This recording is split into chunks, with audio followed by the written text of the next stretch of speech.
Hello, good afternoon, everyone. And thank you for coming on this lovely sunny afternoon and giving up your time, but I know it'll be worth it. Have you all been to a programme here at Harmony House before? Can you put your hand up if you haven't? Okay, there's a few. So welcome especially to you. And I hope you enjoyed this afternoon's programme.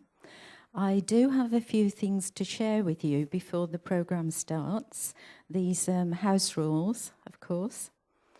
So can I ask you to turn off your mobile phones or put them on silent?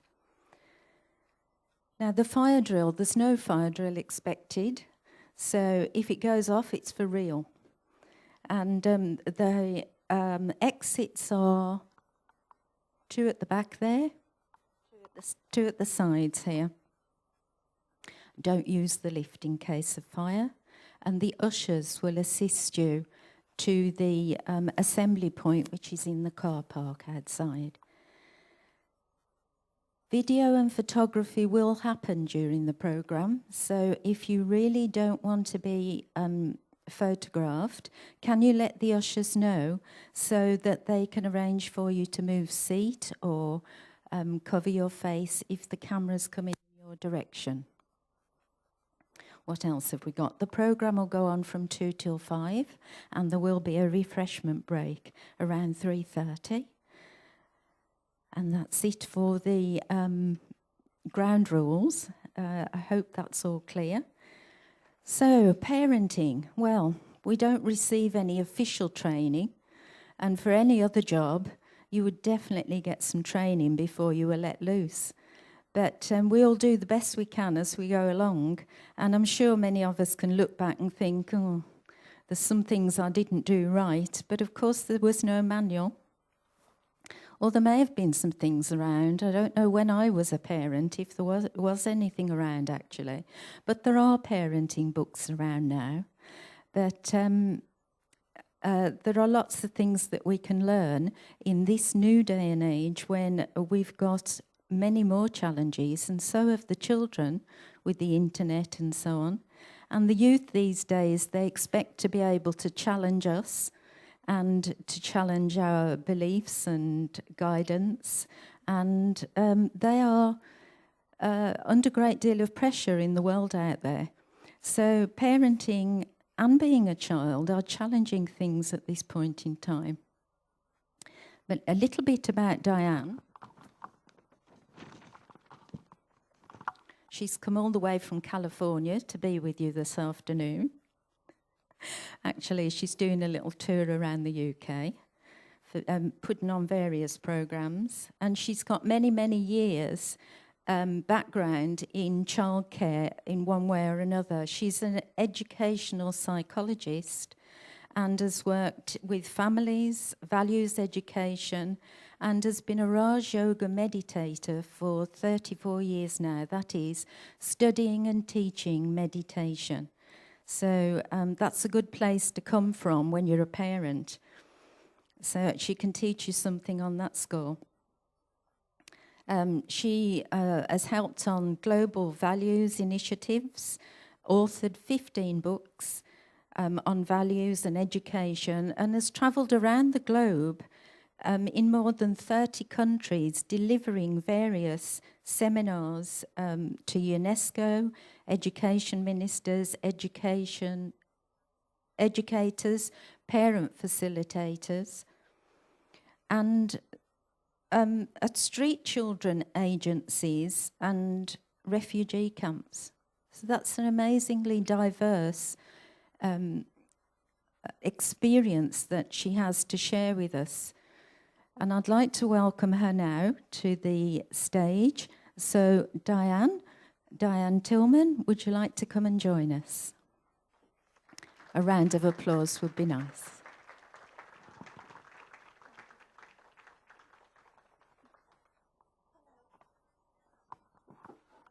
Om Shanti. Good to see you all. Isn't this a lovely center? Yeah? Very nice. I was in Leicester about 33 years ago. So that was before some of you were born.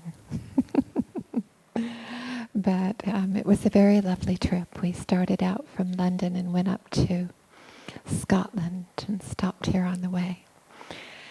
So I stopped by the center then, and it's certainly grown. Anyhow, welcome. And it's lovely to be here. I've really benefited very much by my experiences as a meditator, as a Raj Yogi. And I've really loved working with values education around the world. In 1996, the BKs had done a project called Global Cooperation for a Better World. Actually, that was a little bit earlier. But it came into the understanding that we all have so many values that we share around the world, any race, any culture, any religion. And so if we all share those same values, why aren't we living them? Why don't we have peace? And so this is a book that I've always wanted to write. I've wanted to write this since I was 23 and working as a school psychologist in California. I loved working with children. It was great. But in 1996, I was asked to help create this project for living values around the world. And it was in this regard, if we all do share universal values, why aren't we creating peace? And so, the parenting book has recently come into being because I've become a lot more concerned about the state of the world in recent years, as I'm sure you have. And in the United States, our suicide rate of children from 11 to 14 is increasing. And so I thought now is the time.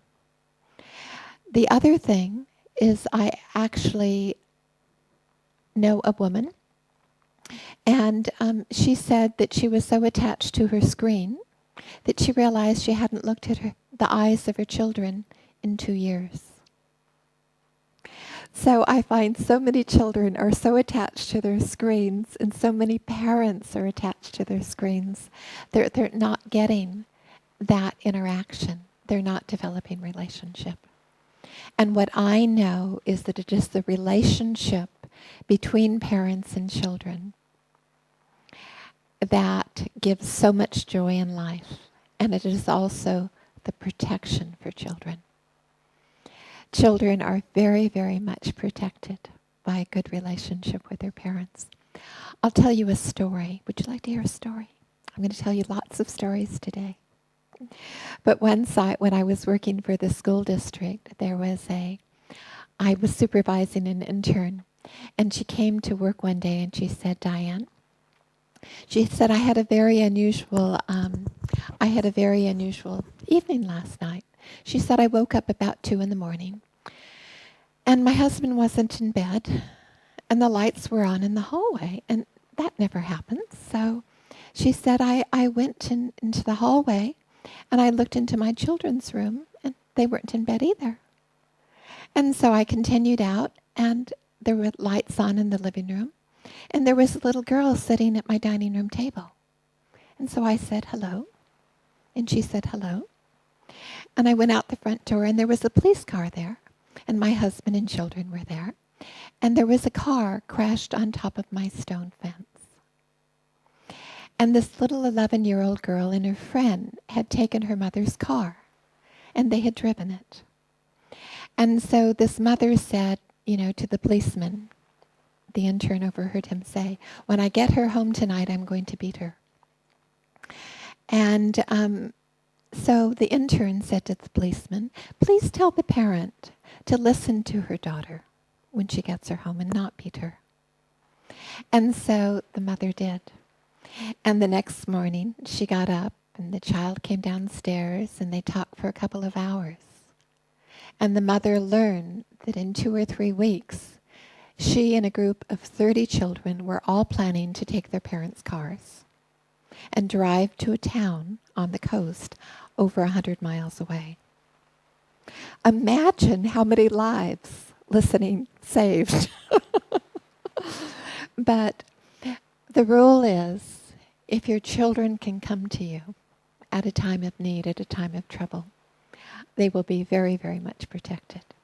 And so I thought I'd share with you some stories and share with you about this mindful parenting approach.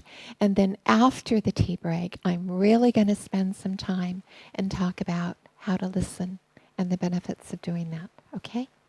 Does that sound good? And give you time for questions. Okay.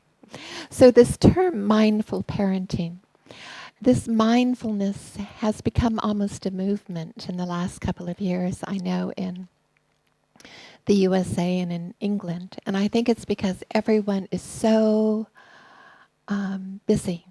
There's, some people are doing emails now when they're at home.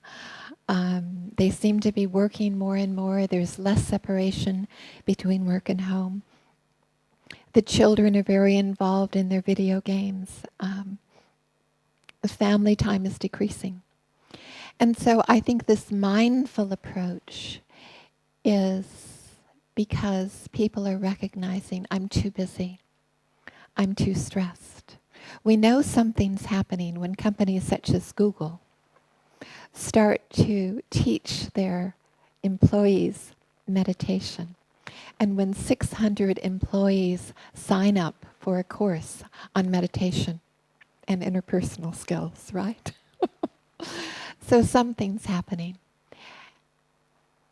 And it's happening in work, but also it needs to happen with parents and children. So mindfulness is the understanding that I can go into the present moment. I don't have to think about the past. I don't have to think about the future. I can be in the moment and I can be aware of where I am, of how I'm feeling, of what's around me. And in Raj Yoga meditation, one of the beauties, of course, is that we recognize that the core of the self is peace. The core of the self is love. And to be in the present moment and enjoy yourself, enjoy that peace, and to enjoy the child in front of you is so important.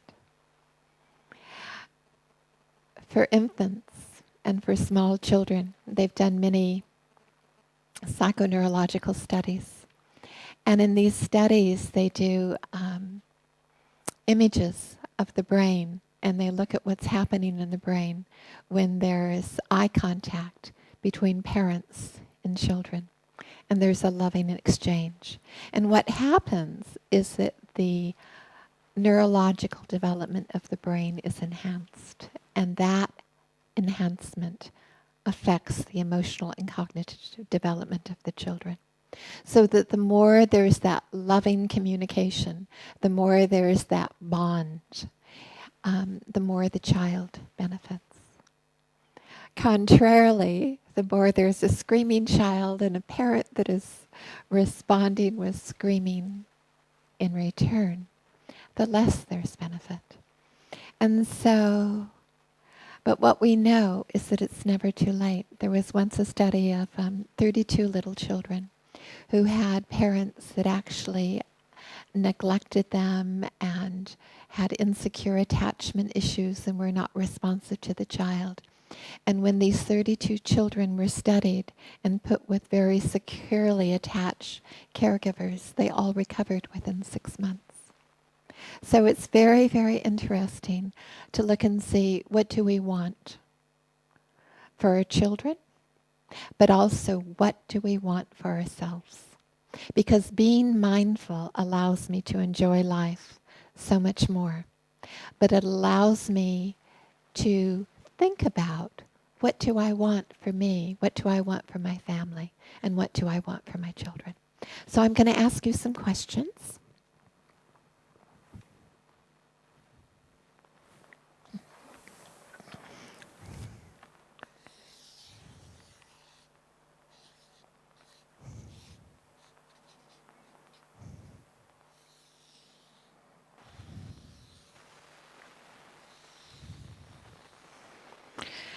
Okay, so you all get to be 5.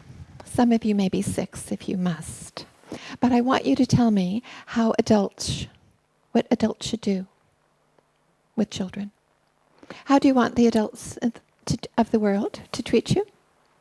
Now you're only 5 or 6. Can you tell me? What do you want? Okay, so respect me. Great. Play with me. Wonderful. Be patient with me. Is that what I heard? Okay. Be patient with me. Listen to me. Love me. Hug me. Give me time. Okay, I seem to be not hearing from this side of the room. Do you have any answers as well? Don't spare me. What does that mean?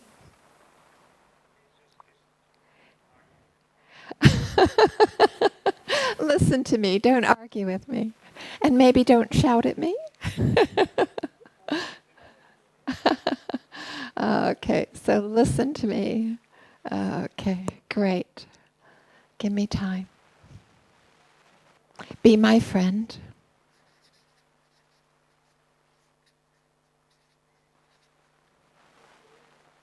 Be there for me.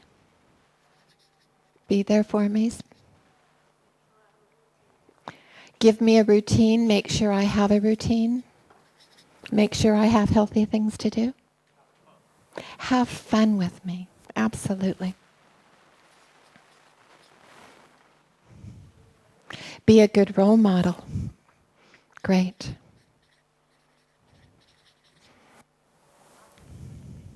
Ask me what I think. Wow. And you'll get some beautiful answers.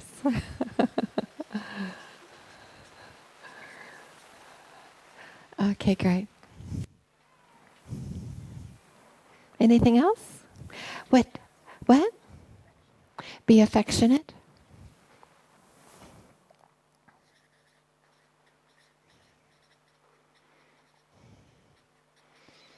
Okay, great. Do you have anything you would like to suggest? Either of you? Yeah? Okay. We had a 4-year-old in the last workshop I gave, and she gave a couple of very nice answers. You're a little older, though. A lot older. Okay, anything else you want to ask? Add?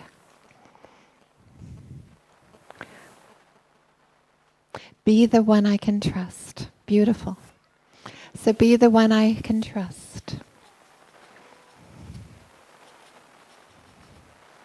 And that includes keeping promises, doesn't it? Yeah. Do what you say. Keep your promises. Okay, fabulous. Okay.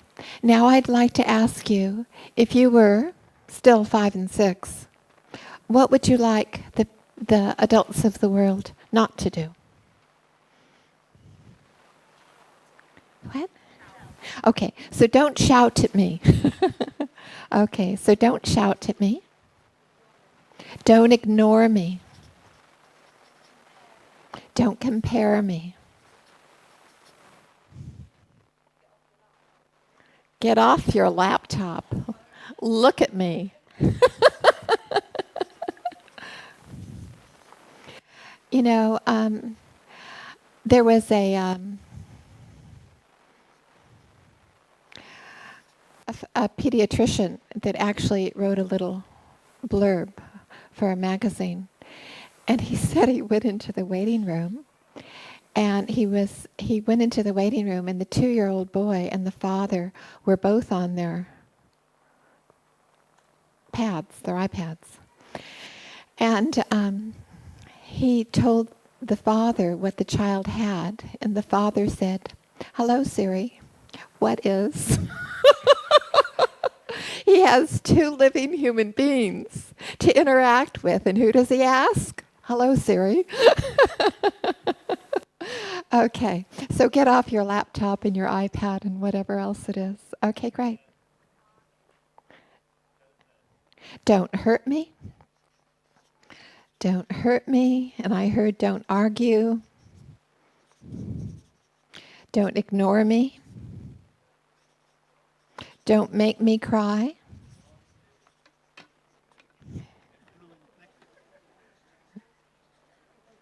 What do you mean by that? What do you mean by don't play with me? I think you mean by tease me. Don't tease me in a mean way. Yeah?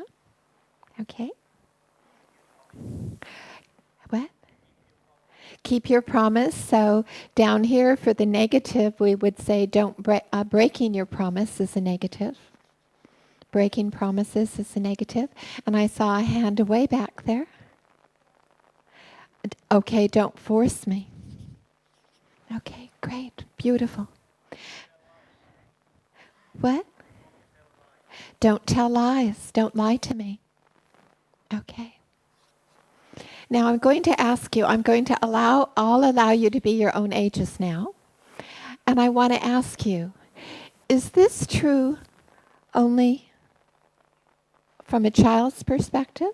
Or would you also like this from the adults in your life? You'd like it from the adults in your life? And how about these things? Would you also like that for the adults in your life not to do? Okay, great. So this I actually borrowed from when we created the Living Values model. Okay?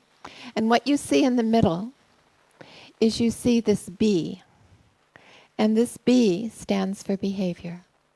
And there can be positive behavior, and there can be negative behavior. And so our theoretical model in Living Values Education is that when I stay above the line, that children grow towards their potential. When I treat children in such a way that they feel loved, respected, valued, understood, and safe, that I am helping them move towards their potential. So if a child does something positive and I encourage, I listen, I go, wow, I notice, I interact with them, I help them feel valued, they're growing towards their potential. And my question is, why can't we help every child grow towards their potential, right? Why not? It seems that in our world that we sometimes help children to feel inadequate, afraid, shamed, hurt, and unsafe. And let's suppose a child goes to school and the child is feeling inadequate. Maybe they don't speak English the way the other kids do in this country. Okay? So let's say they feel inadequate and and maybe someone doesn't listen to them with respect and with patience. How do you think they might feel if someone gives them a little bit of a funny look or gives them a cross comment? How do you think they might feel? Okay, so they're going to feel sad. And if they feel sad, then what might be some of the consequences? Do you think they'll be able to focus on their work as well, perhaps? Okay, so they're going to be vulnerable. Maybe their concentration power goes down. And so what we see is that very often that there are some children that are marginalized, and they go either into sadness and depression, or they can go into violence, right? Okay. And so there's a lovely theorist. This is popping a little bit, Chitinbai. Excuse me, now it's coughing. This is popping a little bit. I pop my peas a little bit. Is that okay? Bring it down a little. Okay, is that better? How's that? Oh, that's much better. Now I'm not popping. Okay, thank you. All right. So there's a lovely theorist, and his name is Paulo Freire from Brazil, and he died many years ago. But one of the things he said for teachers that I loved is that every word, every action in a classroom, every word is a moral decision. You know, because as adults, we often don't recognize how much we impact children. And we don't recognize that. We don't remember that listening with our eyes and listening with our hearts and valuing them and respecting them is so important. And so, I love this expression, stay above the line, because all children can grow towards their potential. There's no need to use these things. So that in your family, you can have the culture of the ethos or the environment that you choose. It may be love, it may be respect, it may be cooperation. But if you move in this direction, you can create whatever you want. Does that make sense? And so what I'm going to share with you today is a completely non-violent approach to parenting that works. That's an important part. Okay, so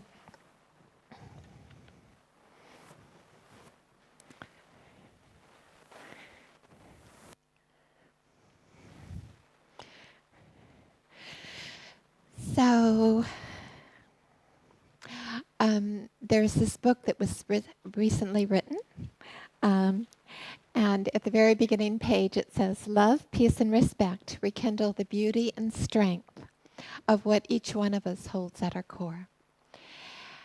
And I think we've all experienced that when we're in our values, when we're in our love, when we're in our peace, whether it's at work, with a family, when we're walking by a beautiful river, like the one outside here, that we're out of our stress. We're into harmony. We're into our mindful space where we can enjoy life. So I think it's important at this time in the world to look at our values. I know that I've recently read in the several times in the last year that more than 600 people from England and Europe have gone to join ISIS. That's just the numbers that they have documented. They feel that there are many more. And I think that's such a tragedy. But it's really a tragedy of values and the lack of educating hearts as well as minds around the world. Because we can educate minds, but are we doing it in a way that allows us to not go into these things? Because what's happening is if children have anger, if children have a lot of anger and resentment towards society, then it's very easy for them to be marginalized. It's very easy for them to be radicalized. And so I think we must learn to educate hearts. And so I've spent 19 years doing this around the world. For example, I was in a refugee camp. And when I went into this refugee camp, it was along the Thailand border, 3 miles from the Thailand-Myanmar border. And in Burma, they were taking helicopters and bombing these villages. And these villages were made out of bamboo poles. And the roof was leaves. And so it was very interesting to sleep there at night. And when it rained, I was just damp for days. So it was an interesting experience. But it was one of the, I think, the most important experiences of my life and one of the most gratifying. Because when I first went into the camp, there was a lot of fighting. And I did not see one child smile. Imagine staying in a camp for 14 days and not seeing one child smile or play. It was pretty interesting. And so we did a 9-day training with these teachers. And they talked about their experiences in war. And I made a peace puppet and a war puppet. And I had them use the peace puppet and talk to the war puppet. And we did all these activities. But first we worked with the teachers, and then we had them work with the children. And when I returned to the camp the next year, the teachers told me that I think the lowest percentage was 80, the highest was 100%, of course, that almost all the children had stopped being violent that had taken the course. In fact, they spontaneously went up to other children and they'd say, "You don't need to fight, you can solve your problems, would you like us to help?" But the teachers had changed and they started to teach the other parents. And we went in again and we trained more. And what happened is, like one of the teachers, she told me, she said, before I would beat the children. She said, now my grandchild, I let her sit in my lap. And when she tugs my hair and pulls it, I do not get angry anymore. I can still love her. And the teachers told me I no longer beat the children. Now I can hold their hand and I can guide them. And the children all learned to do conflict resolution. And within 2 years, all the fighting in the camp stopped. And one of the very interesting things, the camp leader, his name was Saw Peter. And I'm really rattling on today. I will get to the parenting part, I promise. But Saw Peter, I asked him, I said, "Saw Peter, what are the 2 changes you've seen in the camp that have made it different?" And he said, my section leaders, because there was 11,000 people in this camp, they used to spend all their time between the gangs of the kids and trying to stop the fighting. Now they don't need to spend 1 second because there is no fighting. And then he leaned back and he said, and the other thing is we caught 3 Burmese 3 months ago and we didn't kill them. I said, "Oh, that's very good." I really didn't know what else to say. Anyhow, it was really lovely because when I went back into the camp and I saw the change and just the love and the respect that was between people, and the children were smiling. They were doing spontaneous play. They were doing creative play. They were making their own things. They were playing little games. They were laughing. It was beautiful. So that's when I thought, wow, God does love every child. So the importance of values.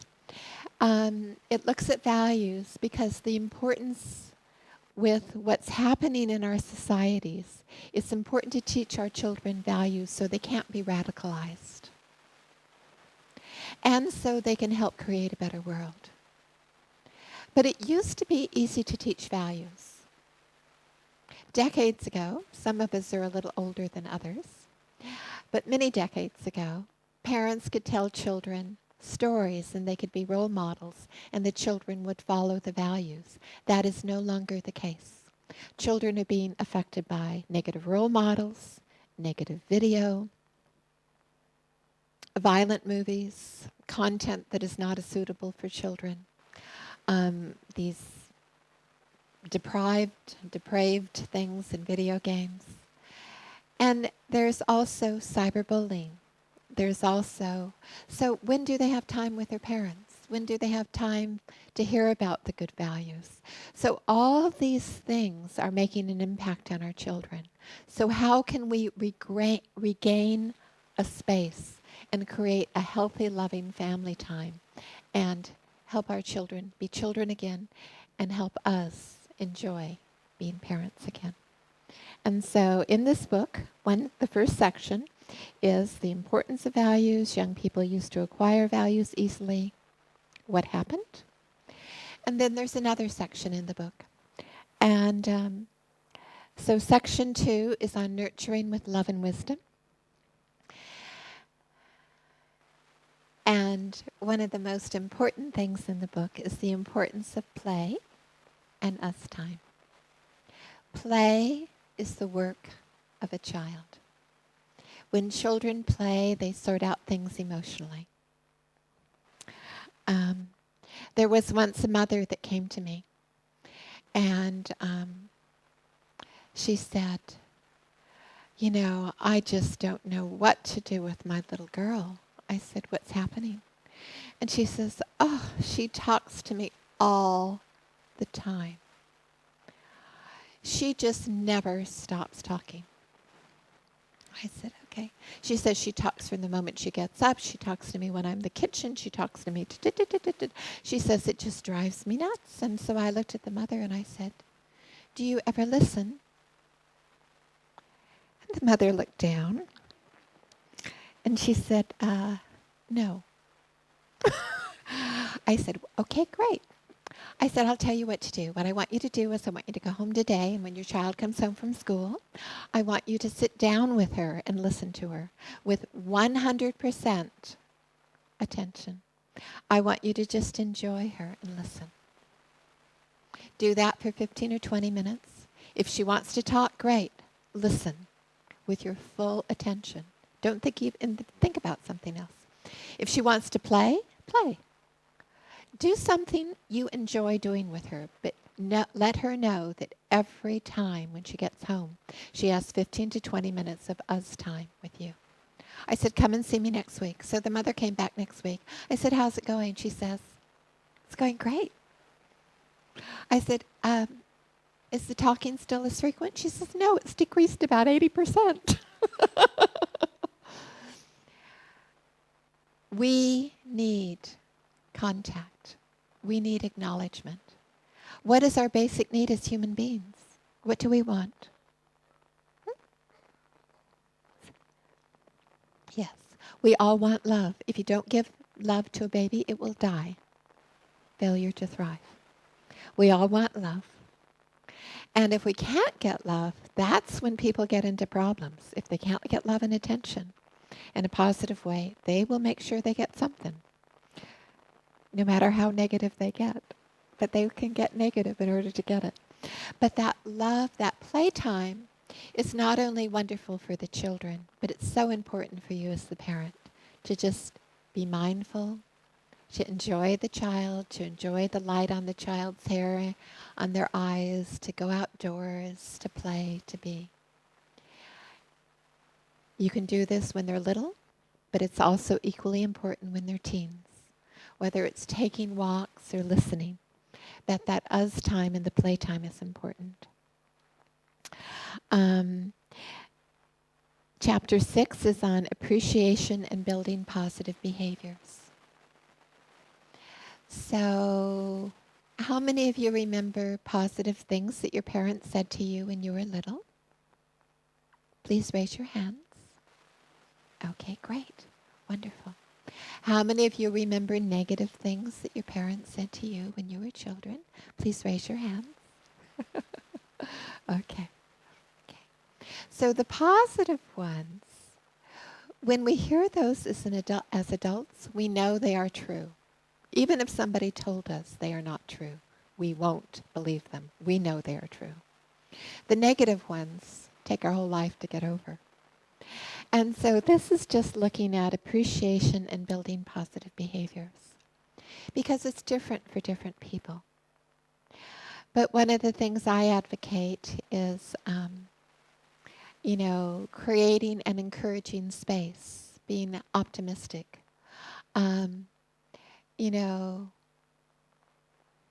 you're teaching a child how to make a bed, when you're helping them with homework and teaching them about writing paragraphs, that we can note specifically what they do. Like once I went into a classroom and there was there were second graders doing homework, and when an adult goes into a classroom, then half of the children will look up and just watch her for a while. But after a while, half the children started working and the other half just continued to watch me. So I didn't pay any attention to them, but I went around to the children who were working, and I'd just touch their shoulder lightly, and I'd look in an interested way at their paper, and I'd say, oh, the back of that B is nice and straight. Oh, you left a space between these two words. And some of the handwriting was really terrible. So I would just pick out one little tiny thing that was slightly good and notice it. And you should have seen the handwriting on the next line. Because I was specific and described what I saw, they believed me. If I had said to them, that's terrific, they would not have believed me. Children with good self-concept, if you say to them, wow, that's wonderful, they're going to believe you. But the children that don't have that faith in themselves, they won't believe you. You can say, that's magnificent. Yeah, right, and they go on. And so, but there's many different points. For example, with teenagers, with coworkers, with employees, with whoever you're interacting with, if we remember that the main thing is love, if what we put out is genuine, thank you for doing that. I appreciate it. It was so wonderful to have you be part of the team. What would you like your boss to say? Good job? Or, wow, that customer came in and you really diffused a potentially difficult situation. You came up with some great ideas. You listened so well. You put together a plan with them. Wow, thank you so much. What would you prefer, the first or the second? So it's interesting to look at the intent, yes, genuine, to be specific. Like a 5-year-old, you don't have to even say how beautiful it is. You can say, wow. You use blue and red and green and there's stars over here and circles over here. You don't even need to use any praise words because they have your attention. So if the father describes it, or he says, good, really nice. What are you going to prefer if you're 5? And with kids that are really turned off, I don't know if any of you that have teens that are really turned off or really negative, but it's very interesting to work with them because you also have to look and see what they can tolerate. Some of them can just tolerate a slight smile and not bad. That may be as much positive as they can take. But what is the feeling inside that I'm giving them when I look in their eyes and they say, not bad, And I know I'm successful when I start to turn around and I bump into them. Because they're so much closer. They want more of that, not bad. And you don't have to overemphasize things, but you can notice, oh, you did this and that. Oh, so you really thought that your teacher said this. Okay, you put this topic line here. When you give specifics, like if they're making a bed or they're setting the table or they're doing whatever else you're helping them learn how to do. They can, after a while, if you've been using specific praise, they can say, did I do a good job? And you can say to them, tell me why it's good. And then you're teaching them how to self-evaluate, how to notice, how to praise the self. Because eventually, we all need to know how to praise the self. And when you're encouraging in many ways, what you're also doing is you're teaching them how to talk to themselves. Like, how do you talk to yourselves? Do you have a critical voice inside? Or do you have a nurturing, encouraging voice inside? Sometimes we have a critical voice because we're trying to motivate ourselves. But critical on top of critical usually makes you go this way. Have you ever noticed? So try that encouraging voice. It's like when children are doing homework. You're creating a space for them to feel good. You really focused on that. Hey, you got that one. Okay, this one we need to do over. Hey, you got it. You're creating a space for them where they can feel good. And what we know is when children feel good, they can focus better. Like when we're at work and we think the boss doesn't like us, so-and-so's critical of us. Is your full concentration on your work? Can you be creative in the way that you'd like to? So it's interesting to look at these little things. Also, when you're doing praise, you can add qualities. Because children really benefit by hearing their qualities. So you can say, you helped that little boy That was very sweet of you. You remembered to use your peace words when your friend was mean. You were a really good peacemaker. You know, you can use qualities that was thoughtful of you, not so often, maybe once a week, maybe a few times a month. But when you add that quality to a specific praise, they will believe you. And then they will circle that in their head. And they will think, I am that. Does this make sense? Yeah? Okay, great. We're going to do listening later. And allowances and opportunities to be responsible. If you have questions about that, we can do some during question time. But, okay, we did that one already. But I'm going to tell you about section number 3, disciplining with peace and respect. So, disciplining with peace and respect is staying above the line. And chapter 11 is the real time out thinking time. I'd like to tell you about this one because it allows you to stay above the line. And it allows you to immediately stop misbehavior when it's bothering you. So time out is a term that was created years ago in the field of contingency management or behavior modification. And time out means time away from a positive.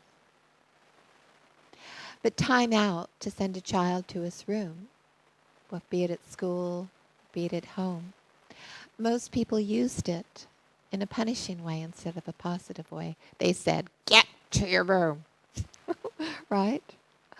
So it became a punisher, and it doesn't work that way so much.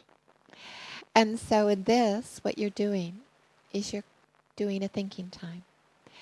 Do any of you have 2 and 3-year-olds? Anybody? Okay. So, like with 2-year-olds, if you get angry at them and send them to a different room, what they do is they tantrum. Do all of you remember this stage? Have you ever tried this? And they tantrum because the worst thing is to lose the love of a parent. And you don't understand why this isn't working because you thought this was going to work, and it doesn't. Okay? So it works if on another day, when everybody's together in the family, you can say, what's our family for? Our family is for growing up strong and healthy. Our family is for loving each other. Our family is for caring for each other and learning how to be happy, learning how to help the world. Whatever it is you feel your family is for. And then you can say, you know, sometimes I notice that you're a little naughty and you're not giving happiness. You're giving a little sorrow. And I know you're really smart and your heart's really big. And you can think about how to give happiness. So when you're going to give it, if you're giving a little bit of sorrow, I'm going to say thinking time. And I want you to think about what you can do instead. Because I know you have good ideas. And so let's go find a space where you can have thinking time. And I'm going to let you choose one of your stuffed toys to talk to. So when you need thinking time, you can go get your peace bear and you can sit on this little pillow and you can think, and I'm going to come in 2 minutes and I'm going to ask you what you thought to do instead. Right? Shall we practice now? Okay, let's practice now. So then it's all set up for thinking time. So when the child is doing something, you know, then you can call thinking time. It's generally 1 minute for 1 year. But 10 minutes is fine to not go above. But for little kids, real. But one of the things you're doing is it's really important not to get mad. What happens usually is the child is doing something, the parent is getting annoyed. But the mother doesn't, or the father doesn't want to send them to time out because the child gets so upset. So, and then the parent feels guilty because the child's getting upset and they weren't so bad. Does any of this sound familiar? And so what happens is the parent waits too long, and they don't time the child out until they're really upset, and then it's, right? Then the child's upset and they're upset. But if you do it the other way, it's completely different. If you can say, okay, thinking time. Oh, but Mom, I got it. I know what to do. You go, too late. Thinking time. See you in 2. See you in 5, however old they are. It breaks the energy of what's happening. You know, so often, like, I remember this mother and, you know, her son, who I knew very well, and her I knew very well, you know, he was running down the hallway screaming and hitting his sister, right? And so she screams at him, stop fighting, right? And I don't like him hitting his little sister. So I say, name the child's name, and I say, go to your room. He stops in his tracks. I said, I'll be there in 5. He goes to his room. And she looks at me and she says, how come my children never obey me and always obey you? I said, because I do what I say. We didn't discuss it any further. But stop fighting. That's a pretty general instruction. So I am not supposed to fight for the rest of my life. When will I know when I get praised for this? When I'm 45? You know, it's too general. But go to your room. I'll be there in 5. Thinking time. The child knows I'm going to be there in 5, and that we're going to have a very respectful, loving conversation about his relationship with his teacher, his sister, and what he wants to do.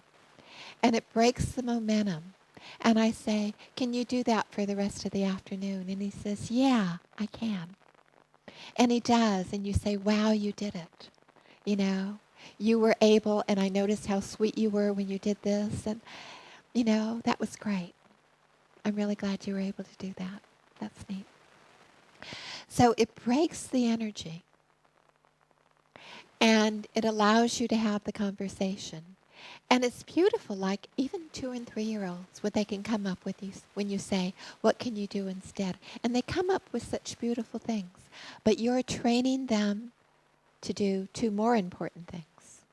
You're training them how to think of an alternative positive action. This is very important for life. Think of our life as an adult. When we get upset, do we have an alternative positive action that we can immediately think of? Can we think of 10 positive alternative reactions? This is tremendous protection for children if they can think on their feet in this way.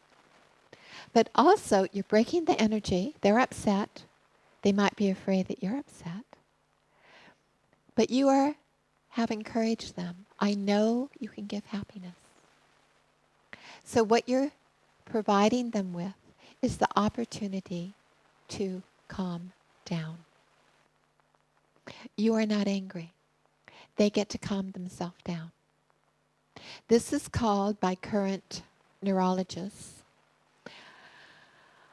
the ability to self-regulate, or the ability to self-soothe, or the ability to self-modulate. And this ability to self-soothe and to calm down impacts the development of the amygdala. It impacts the development of your mind. When you're working and you get upset, there's a part in your frontal cortex that shuts down. You can't be as creative and you can't solve problems. So this ability to self-soothe and self-modulate, you can also do it by meditating with your children, having peace time. But to do these things too, so they learn that ability. And it's so useful when you're in a situation with someone that's angry. Does this make sense? Yeah? Fabulous. Okay, great. So there's all kinds of things here. I'm going to tell you a couple more stories. Are they pestering you? Once I was sitting with my partner, and it was Sunday morning, And, his 2 kids were there as usual. And we were both reading the paper. And so one of his daughters, who was just delightful, she comes up to him and she says, "Dad, can we? Can I?" And he says, "No."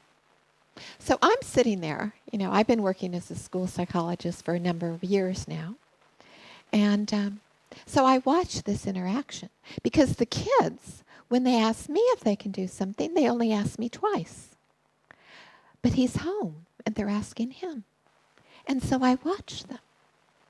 And so this cute little girl, she says, "Daddy, can we? Oh, but please," and da-da-da-da, da-da-da-da, da-da-da-da. And so I sit there quietly behind my paper and I count. She asks him 40 times. And he says, "No," 40 times. And then finally, after 40 times, he says, "Yes." The children leave the room. I'm not a yogi at this point in my life. And I turn to him and I say, "If you do that again, I'll kill you." And he says, "Huh?" Now, this is a brilliant scientist. This is a loving man. He doesn't have a clue that he is training his children to pester him. So it's funny. So I explained to him, all you have to do is you have to think before you say no. You think you're going to get them to stop pestering you if you say no, and that's not true. And when they ask you so many times, after a while, because you know it's really good for them, you feel guilty and you say yes, but you're training them to pester you. So just wait for a moment. Think before you say no. If it's a yes, then say yes. And if you don't want to do it, then say, "Oh, great idea, I'd love to, let's do that. Let's do it this afternoon. Let's do it tomorrow. Let's do it next week." But think before you say no. And if it can possibly be a yes, is it good for them? Is it good for you? Is it good for the family? Then let it be yes. Anyhow, very soon, they were asking him, and he only needed to give a reply twice. He learned very quickly. Many other things like, do they only listen when you shout? Do some of your children do this? They only listen when you shout? Has anybody ever had this problem? Okay. So we'll do this one too. There's a lot of stories in the book, as you can tell. So now, mind you, did you know that when your children go to school, that if you are a shouting parent, that any teacher that works with 3, 4, or 5-year-olds, when they first come into school, can immediately know if one of the parents is a screamer? They immediately know if you are a screamer. So after one day in school, they will know if you're a screamer or not. And you can say anything you want, but they will know. And the reason they know is they're sitting and it's story time, and story time is ended. And the children are sitting there and they say, "Okay, now I want you all to get up and I want you to." And all the children get up except these 2. Did you hear what I wanted you to do? Huh? Completely oblivious. They didn't hear you. Why didn't they hear you? Because you're not shouting. Their mother or their father, they go through the room and they say, "I want you to have you up."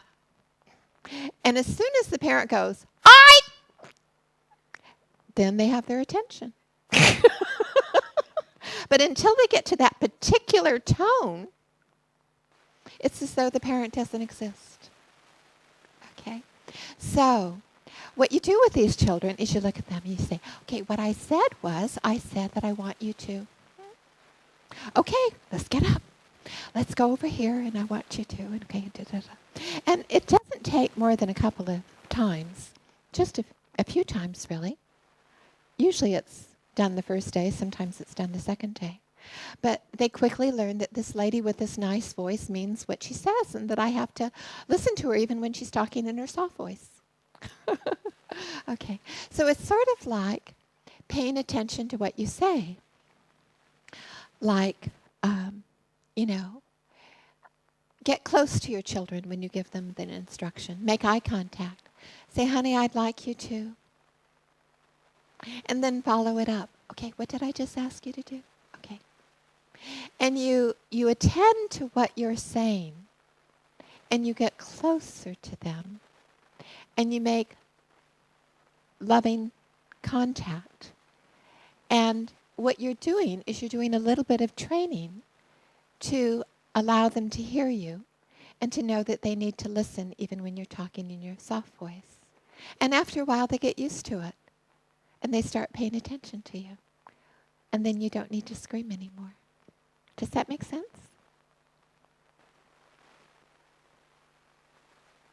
It works.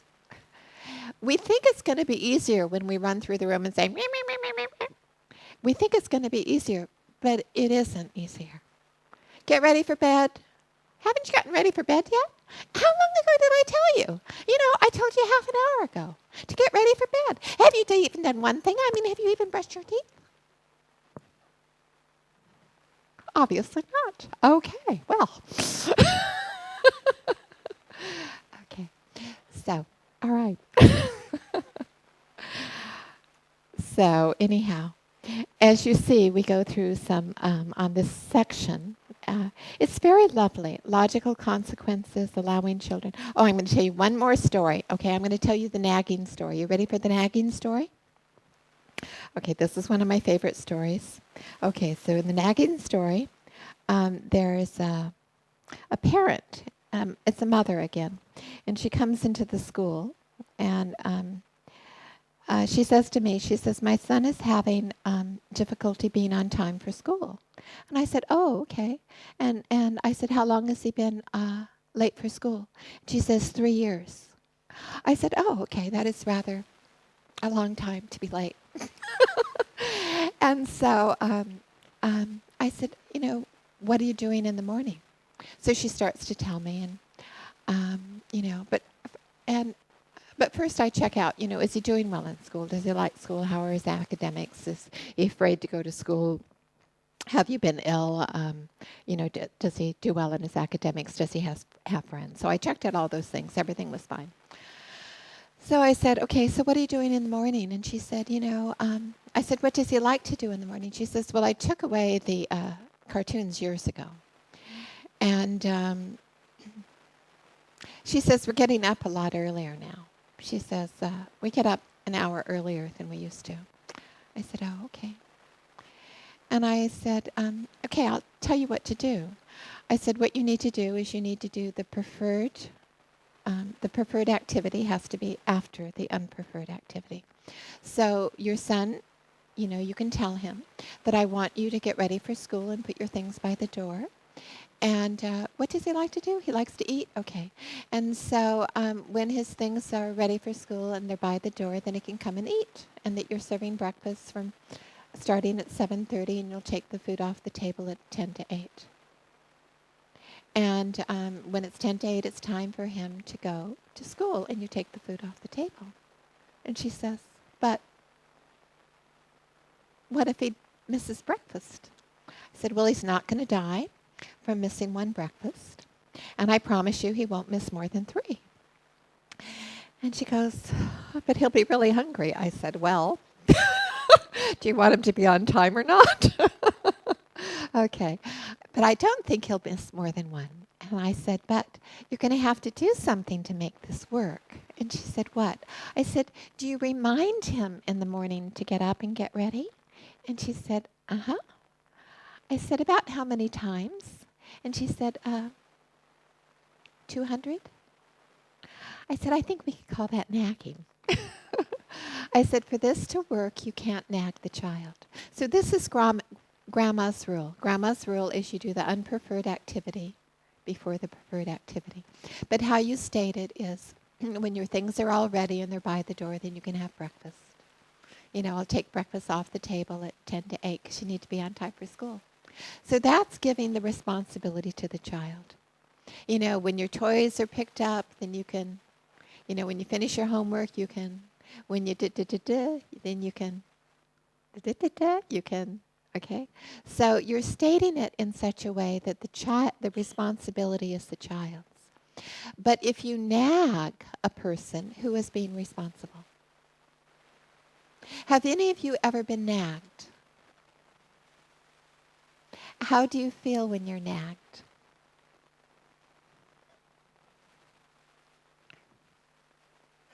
What? Worn out. Okay. Somebody nags you, you feel worn out. Do you feel like doing it even more? No. Do you feel like doing the opposite sometimes? Yes. Okay. Big yes on that one. Okay. So when we're nagged, we're actually creating an energy of resentment and anger. Okay? So what happens is that it will deliberately not be done, or it'll be done with great resistance. So it's very interesting to look at these dynamics, that can I allow the child to build their responsibility? Can I trust? Can I provide an environment where they can learn it? Can I detach enough? So anyhow, I had the mother come back the next week. She did very well about not nagging and about taking breakfast off the table at 10 to 8. And I said, how many breakfasts did he miss? She said, only one. He's been on time ever since. Okay. But this is actually useful for adults too. I was once living with I had a housemate, a sister that I lived with. And this sister was very clean and very good, but she was not tidy. And it started to bother me because I was working full time. I was really busy and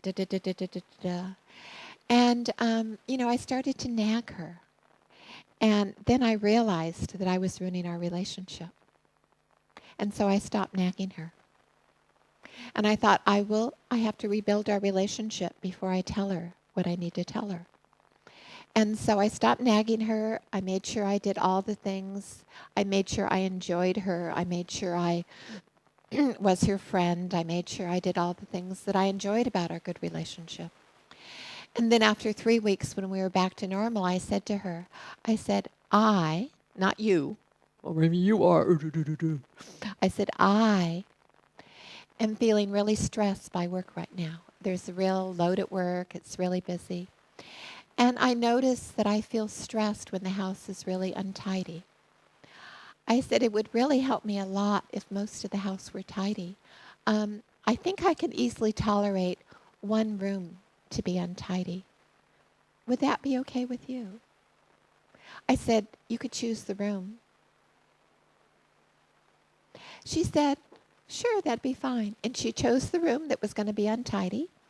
And she kept the rest of the house completely tidy. And she did that from then on. It was fabulous. So it's very interesting, these dynamics. And sometimes we forget about them. But we can stay above the line. So we just have 4 minutes. I don't know if we can go through the rest of the book in 4 minutes, but let's try. But chapter 17 is really important. That's when there's a big problem with a child, like stealing or something like that. There's a big problem. That's correcting with values. Basically, it's I love you. I'm really concerned because you're doing this. I'm afraid that when you do that, this will be the consequences. I think that this is important because of this value. It'll make this difference in your life. Do you want that in your life? What would you like to do? Shall we make a plan? How can I help you? It works beautifully. There's examples in there. Section 4 is on healthy food for the mind and body. Healthy food helps the cognitive development of the child, the emotional development of the child. Chapter 19, video games and films. Are they humanizing or dehumanizing? What are our children watching? What are we watching? There's some wonderful, uplifting things, and children benefit by them, and we can discuss them. But some things are degrading to the spirit. So think about it. Something to think about. Section 5 in the book is taking care of you. So there's the section on nourishing your own body as an adult. And there's a section on nourishing the spirit. I look at the research on happiness. Scientifically, what habits does it say increase our happiness in life?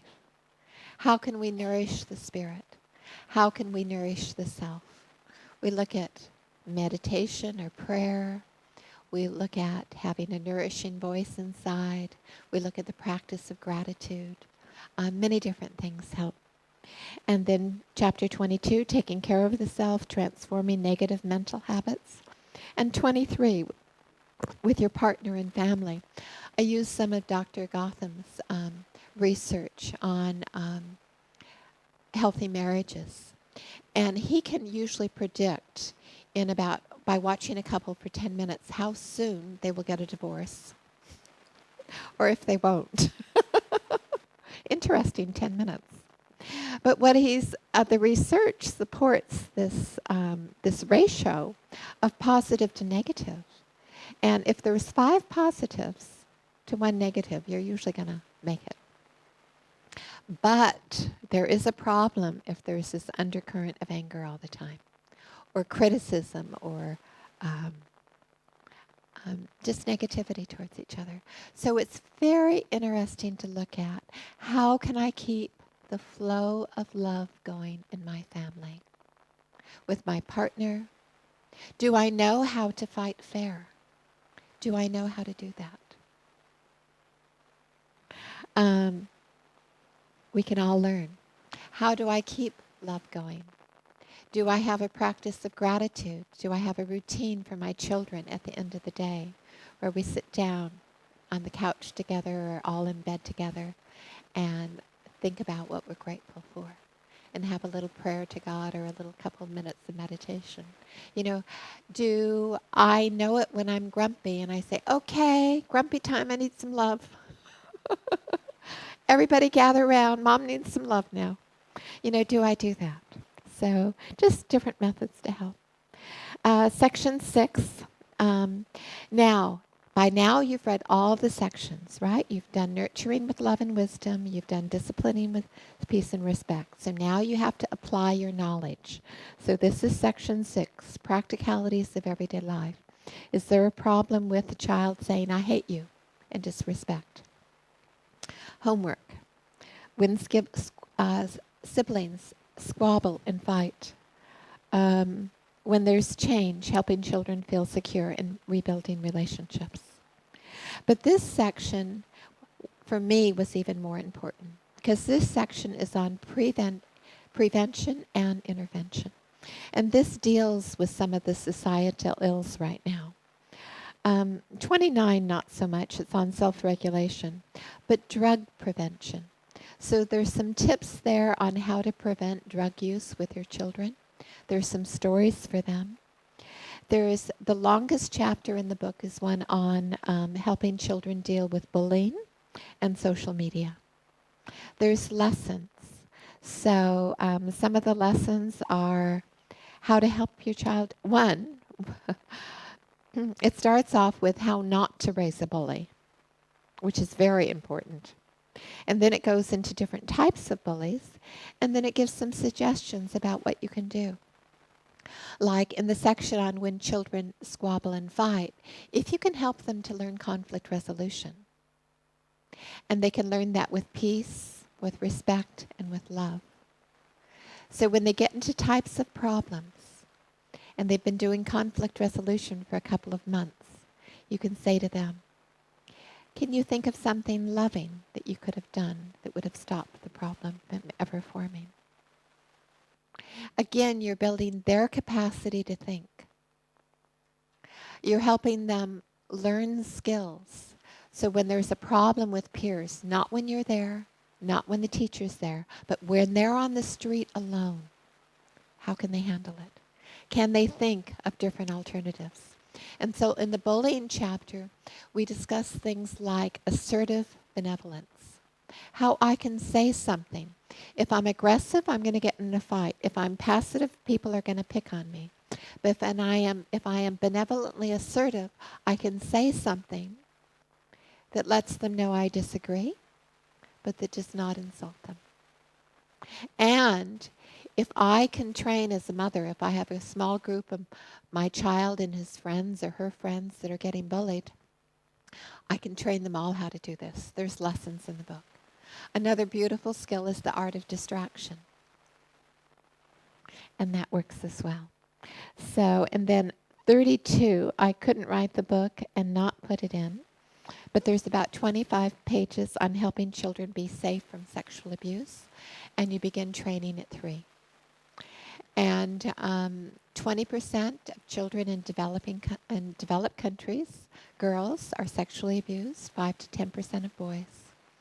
And most parents think they just need to keep the child safe from strangers.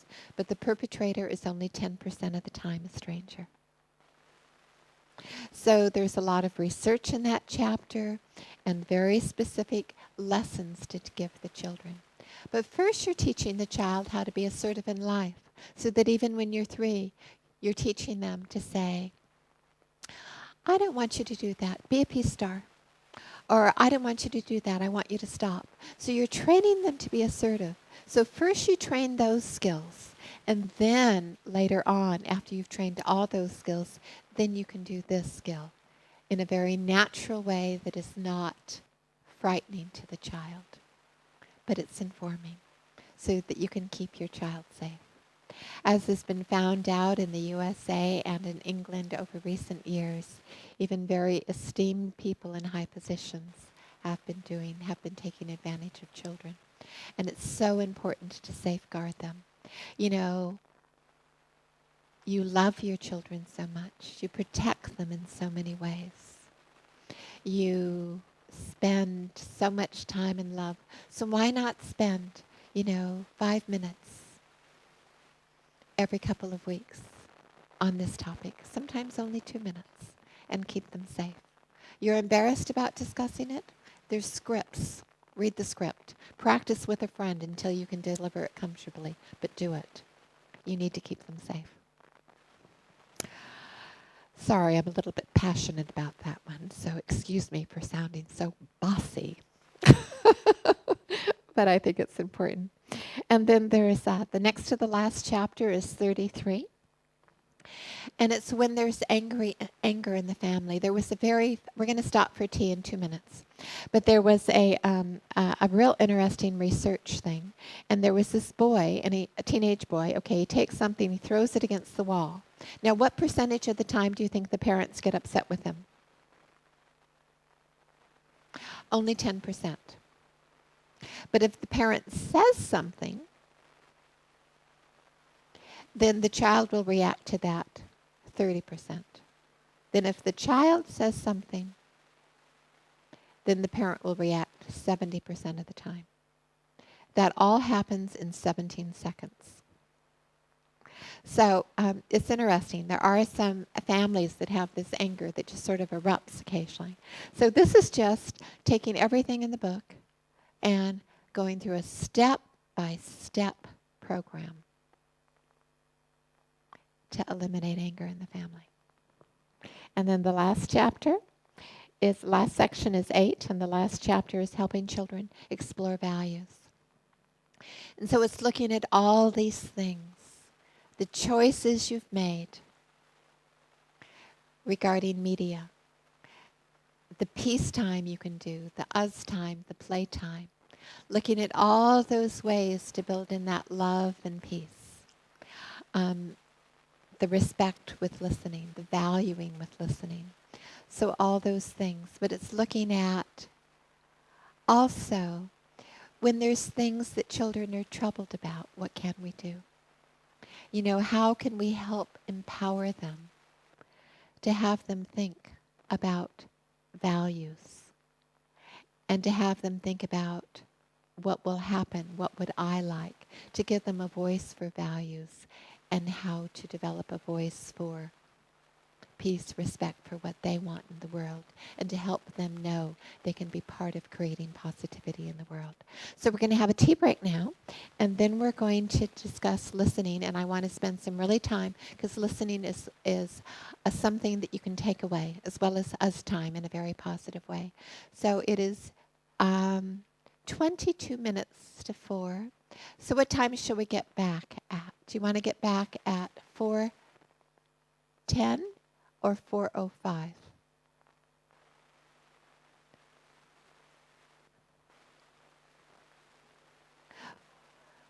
4 o'clock? You guys are very eager. 4:05 it is. Okay, and the ushers will lead you to where the tea and treats are.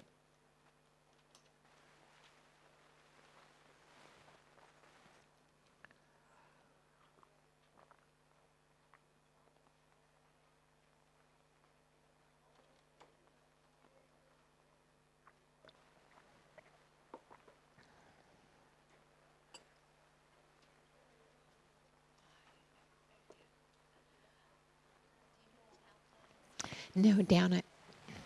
No.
So did you have a nice cup of tea?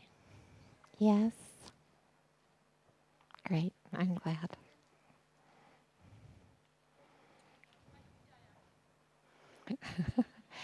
Yes, I did, thank you. Lemon ginger. Oh, okay. Great. All right, wonderful. So, how's everybody doing? Good? Okay, great. So you ready for listening? Okay, great. So first I'm going to tell you some stories. So, listening is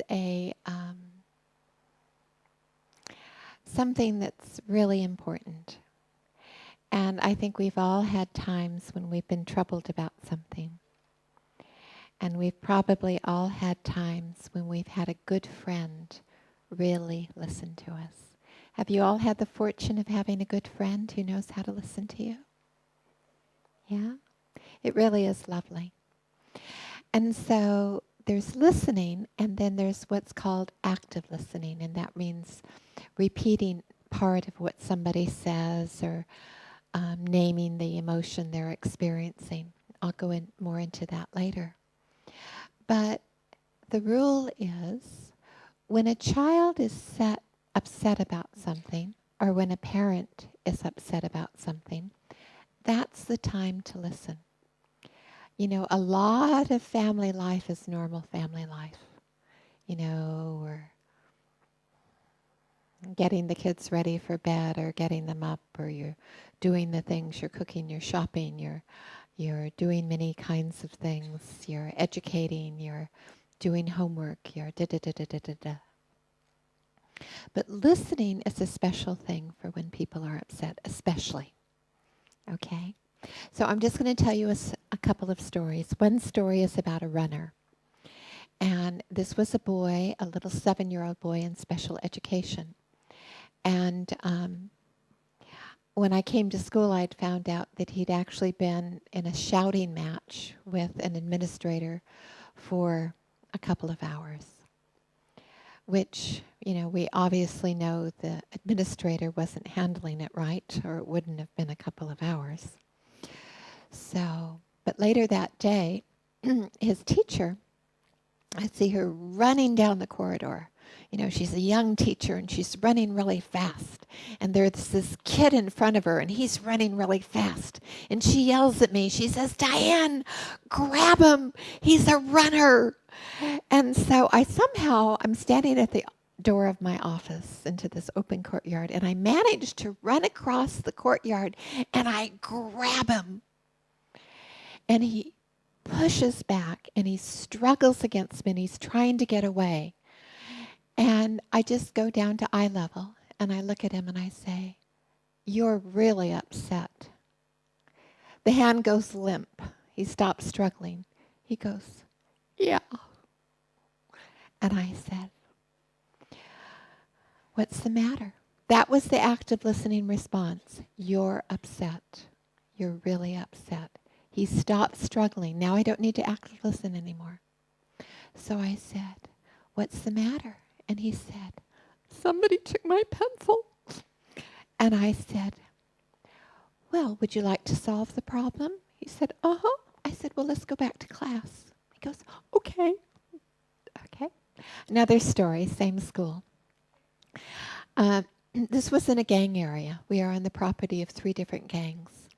And one day I walked in from the teacher's room, and there was a very large man that was screaming at the secretary. He was very big, very wide, very powerfully built. And he was screaming at the secretary, and I didn't like it because I don't like people to scream at secretaries. And so, I reached up and I tapped on his shoulder, and he swung towards me and he goes, "Yeah." And I said, "You're really concerned about something." He sort of looks at me and I said, "Would you like some help?" He goes, I said, "Okay, follow me." He goes, "Okay." Okay. Then I did some more listening, okay? But I know a secret, and it's not a secret, but most people seem to have forgotten. And the secret is anger is always a secondary response. It is not a primary response. There's fear or hurt under anger, or feeling shamed or feeling unsafe. But anger is not a first response. There is always, always something underneath it. And if we know that secret, then we can deal with the problem. Okay? And so I knew the secret, so I wasn't frightened of this man. I knew he wouldn't be there unless he cared about his child. I knew he was up there because he cared. So I didn't need to be afraid of his anger because I knew the secret. And that's what I was addressing. You're concerned about something. I was listening to his emotions. Would you like some help? Okay. Third story. This is a little girl. And this little girl I see every couple of weeks because I'm one of her relatives. And she was 5. And she was only 5. So I was leaving. Maybe she was 4. But anyhow, 4 or 5. I asked her about it the other day. She still remembers it. And so she was, she started crying, and she says, "I don't want you to go. I don't want you to go." Okay, so the child is upset, right? So active listening. You don't want me to go. She calms down a little bit. And then I say to her, my message, I say, I need to go right now, but I'll be back in a couple of weeks. So an I message. do you think that if I give you 5 kisses, that would help hold you over for 2 weeks? She goes, no, I said, how many kisses do you think would help you wait for the 2 weeks till you see me again? And she looked at me and her eyes got really big and she stopped crying and she said, 5. I said, okay, well, I'll give you 7 kisses. Do you think that'll really hold you over? She goes. So I gave her 7 kisses. And 1 minute later, she was at the front door and she was happily waving goodbye. Right? So to just recognize the emotion. You don't want me to leave right now. It's so simple. And it's one of the most underused skills in the whole world. It's underused in parenting. It's underused in business. It's underused in negotiation. It's underused in marriages. It's underused in education. But it's a beautiful thing because it's a thing of honoring each other and really creating a sacred space.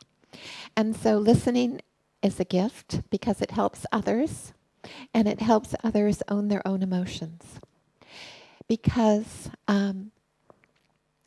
has anybody ever had anybody, instead of listening to them, they immediately give you a suggestion? Has anybody ever done that to any of you? All the time? Okay, so when they don't listen and they immediately give you a suggestion, do you feel that you've maybe done something wrong? Okay, it's interesting, isn't it? So when others accept our feelings, it helps us accept our own feelings. When we accept ourselves, we process our own emotions better. Okay, children learn in a natural way that hurt feelings and fear are under anger. Active listening is a gift because children are more empowered to process their emotions and resolve issues. Being aware of their feelings helps protect children as they do not need to deny feelings of fear or being uncomfortable.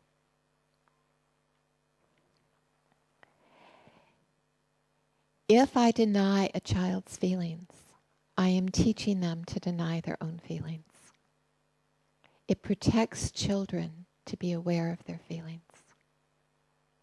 It saves them when they're in an uncomfortable or dangerous situation. Because you have acknowledged how they feel. It's important for them to be able to sense what is comfortable, what is loving, what is not safe. Children are comfortable talking to a parent who listens instead of blames. This is your greatest protection, that at a time of need, they will come to you. Okay, so active listening.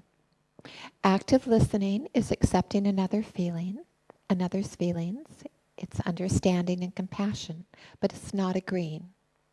So reflect the emotion and our content and listen with your heart. Did that make sense?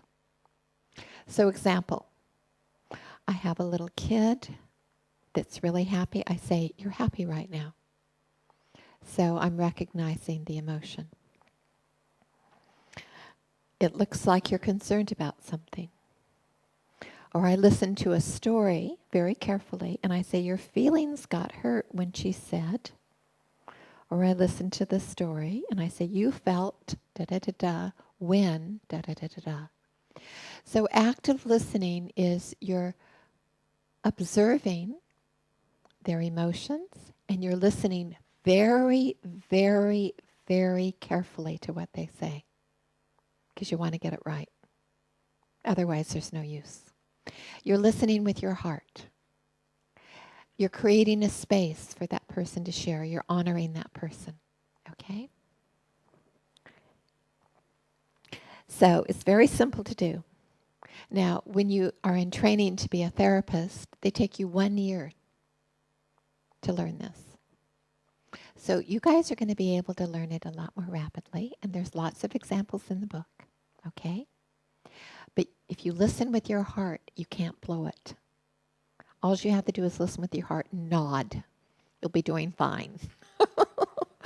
Okay? Now, what you want to avoid is giving solutions. I know what you should do. Did anybody ever tell you that? You should diminishing. Don't be silly. This isn't important. Have you ever said to a friend, they're talking about something that they're sad about, and you say, oh, don't think about that. It's not important. But how do you feel when they tell you that? Moralizing. One day you'll learn. My mother always used to say, and when I was a girl, I always did that, and you should do that too, because one of the things that's wrong with youth today is that, so no moralizing. Sympathizing. How would you feel if someone said to you, you poor thing, bad things always happen to you. Do you feel empowered? Okay, judging. You are wrong to feel this way. Like, accusing, what's the matter with you? You always admonishing, how many times I told you, blaming, you're always creating a mess. Okay.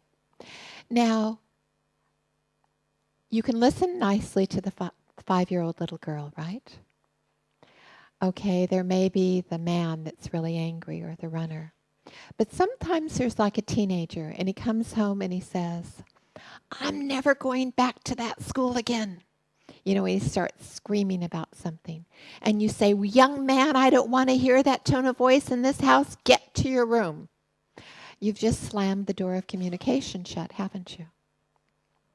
But if you remember the secret, boy, it sounds like you're really upset. Boy, it sounds like you're really upset about something that happened at school today. Yeah, I am. That coach, he is just so mean, Mom. He is so pushy. He is so bossy. I just can't stand him. So you really don't like the way he's doing things? Yeah. It's just, what he did. And you know what happened today, Mom? I was just standing there. And, he came over. And you know what he said in front of everyone? So the parent has a kid talking to them about something that's real. They go down from anger. If you can just active listen and not get upset with them, they'll go down to their hurt and fear. And then you can help them figure out how to solve their own problem. Or you can even say, well, what value do you think you should have used? If you were the coach, how would you have handled it? What do you think is important for? So you can do a whole another kind of thing. So I want you to tell me active listening responses, and you say something, and I'm going to active listen to you, and then I'm going to have you active listen to each other. Okay, you ready? Just say something, and I'm going to active listen. Okay, you can say something on this side of the room, and then you on this side of the room. You can be your child if you like. Then you'll come up with lots of examples.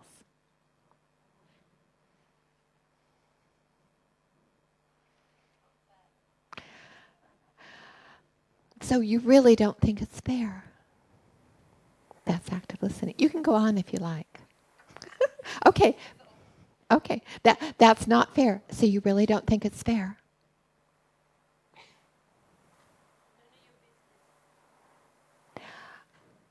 So you don't think it's none of my business. Oh, I think I'd have to do another intervention with that one. Okay, we'll take that question later. We'll defer that to the question part. Okay. Now, I'm 5. You know where I get to go? You know where I get to go? You know where I get to go? Okay, active listen to me. How am I feeling? So you're feeling really excited. You're feeling really happy. You know what Tommy did when I went over? I'm never going to go over there again. Okay, active listen to me. Yes, I'd get really closer to you, but there's this drop. Yes, I'm really upset with Tommy. Oh, active listen. Yeah, I'm really upset with him. You know what he did? Okay, good. That was a very good active listening response. So it's very simple, so you're really upset with Tommy. Okay?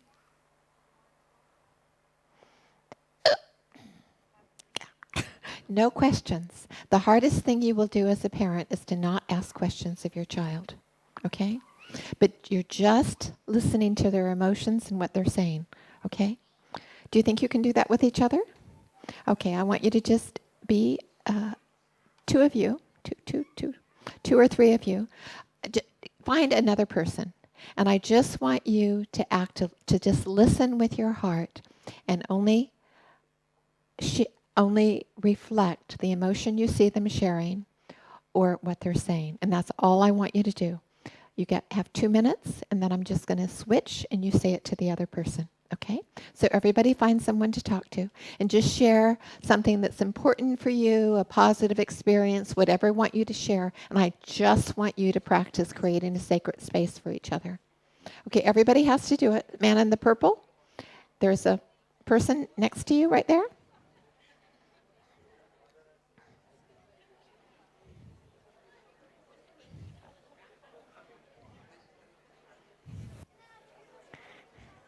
Lady in the pink. Okay, you.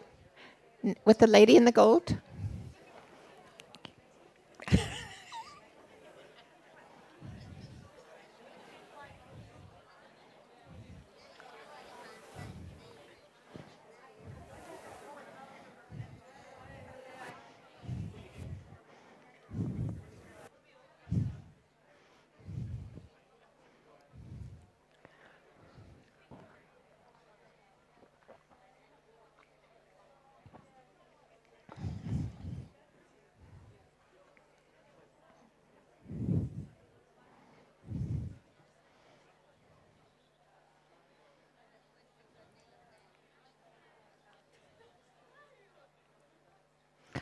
Oops.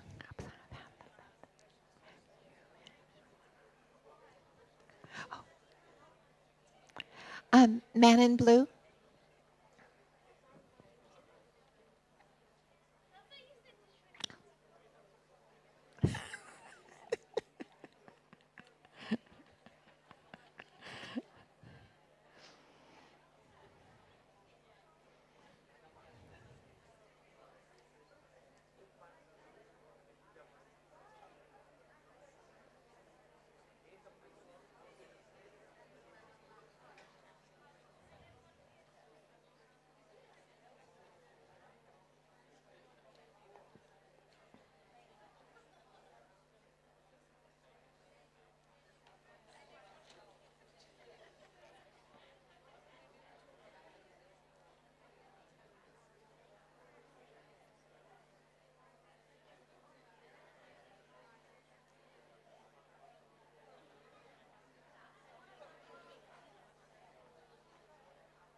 Okay, that was 2 minutes. Please switch and let the other person talk, and you active listen and create a peaceful, loving space for them to share in.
Okay, well done. How did you feel being listened to? Did anybody like being listened to? Great. Did anybody criticize you or admonish you or judge you? No? Very good. Okay, wonderful. Well done.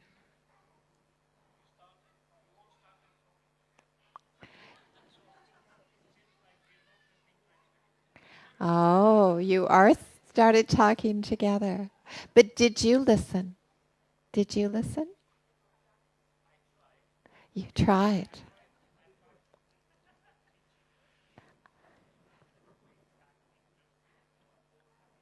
Okay, great.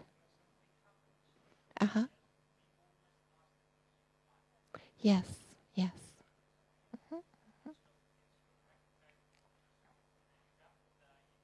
Mm-hmm, mm-hmm, mm-hmm, mm-hmm. Dad, you're what? Uh-huh, uh-huh, mm-hmm, mm-hmm. Uh-huh. Yes. Uh-huh. Yes. Yes. So if you don't ask the question, like a why question, a lot of people tend to ask. And very often the person can't explain. But um,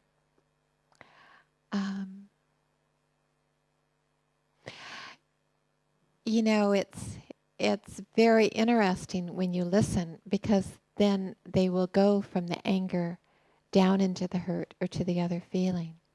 And they'll feel, rather than a why question, they can feel challenged, or they can express their anger and go into that. But by listening, you're avoiding them escalating, and you're creating a space, and you're creating a respect. So it's very an interesting thing to do. If you truly want to do it, you'll have to really pay attention for a few months, because it is a little harder than it seems. But even if you don't active listen, if you just listen with your heart, and just so you're really feeling da da da da da, it's so amazing what can happen. You know, you don't need it all the time, but it's very, very useful. Um, and then in this next slide, you say after active listen. Okay, I'm gonna skip towards something really quickly. I'm gonna go to this slide, for instance. This was Gordon's window, and I like it because what it shows is that the child owns the problem. So the child owning the problem is when it's important to active listen. Now, most of family life should be the no problem area. Family life is ample time with an engaged, listening parent, where there's nurturing, there's us time, there's playtime, there's play, healthy food, rest, sensible limits, encouragement, education, sports, creative activities with time with friends, with mindfulness, peacetime, and values. So okay. But essentially, this window is the more there is normal family life, the less problems there are for the child, and the less problems there are with the adult or the authority figure. So these things about us time, playtime, listening, education, all of these things are very important. But when the child does own a problem, that's the time to active listen. And sometimes, you know, in the book you'll find many different ways to solve problems. And one of the ways is like us messages. Like, for example, you know, you can active listen when a child is having a problem, for example. But sometimes it's your problem. Like, I remember when I was 14, I brought home this gentleman who was 21 or 22. Very briefly, I had a girlfriend that was a bad influence on me. And she, anyhow, she didn't last long. My mother thought of that. But it was very interesting. So I brought home this young man and my friend and his friend. And I said, Mom, can I go out with him? You know, and my mother, fortunately, was very sensible. And she said, Diane, I don't know him. And I said, but Mother, I just introduced you. She said, no. He is 21 years old. You are 14. You're not going anywhere with him.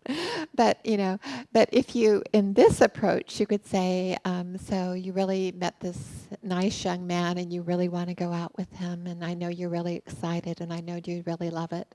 And then you're down here. You are the parent. So then you need to say, I know you're really exciting, but honey, of course I'm not going to let you go out with him. He's far too old. You're only 14. It's just not going to happen. So there are times when you need to really set some good limits here. That one is definitely a no-go. But what happens with some people, if they're not getting the play, the us time, there was once an article in the National Geographic years ago, and it was a very beautiful cover. I don't know if any of you have seen it. It's a cover of a Siberian husky hugging a polar bear. Have any of you seen that picture? Okay. And so the story is there was this polar bear that was hibernating, and he came out of hibernation. And the dog sled owner had his group of huskies, and he thought, oh no, this polar bear is going to be so hungry, he's going to eat my dogs. And all the dogs are chained up, So, but this one dog, he saw that polar bear, and he starts wagging. And his tail just wags, and he barks at the polar bear, and he's going, woo, woo, woo, woo, woo, woo, like huskies do. And this polar bear comes over, and they play for an entire hour. And that polar bear comes back every day for a week and plays with that dog. And they just have a wonderful time. After a couple of days, the dog sled owner called the National Geographic and asked them if he'd like to send out a photographer and take a picture. But these wonderful pictures went with a very serious article, and initially they explored play in animals, and they looked at Siberian huskies and a monkey in Japan that made snowballs and different animals that played. But then they went into the role of play, and they talked about serial killers in the USA.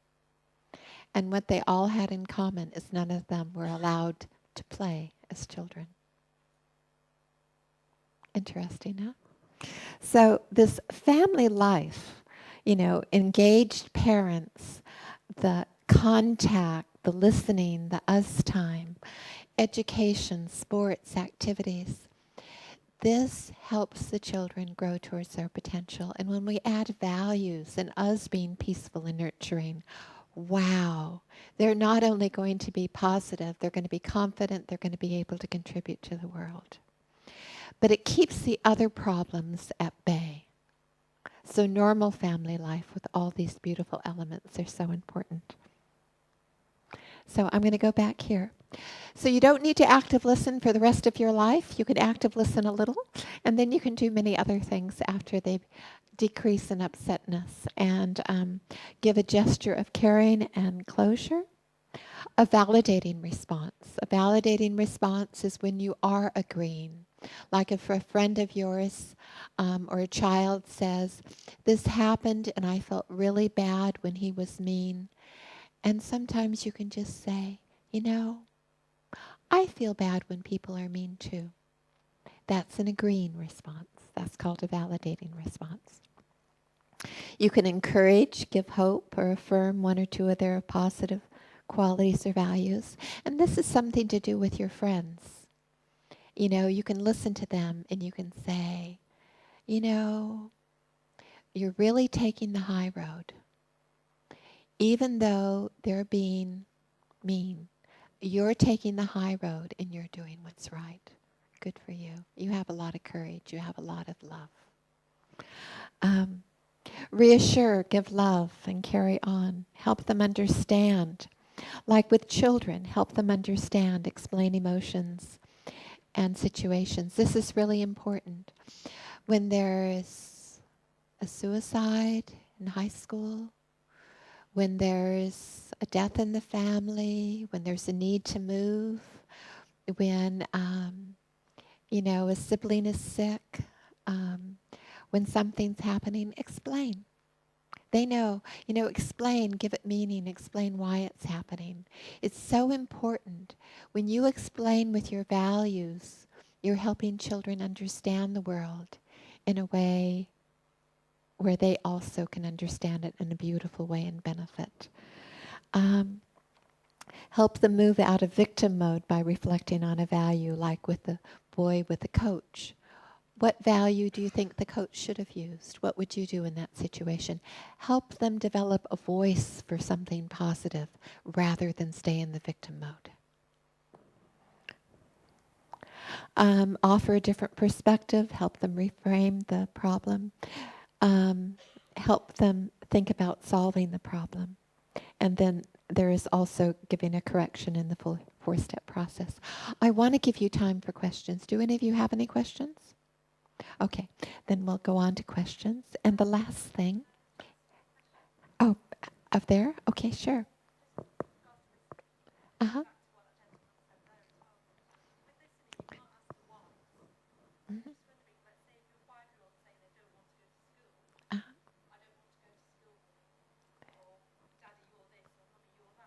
Actually respond back without saying, why don't you want to go to school?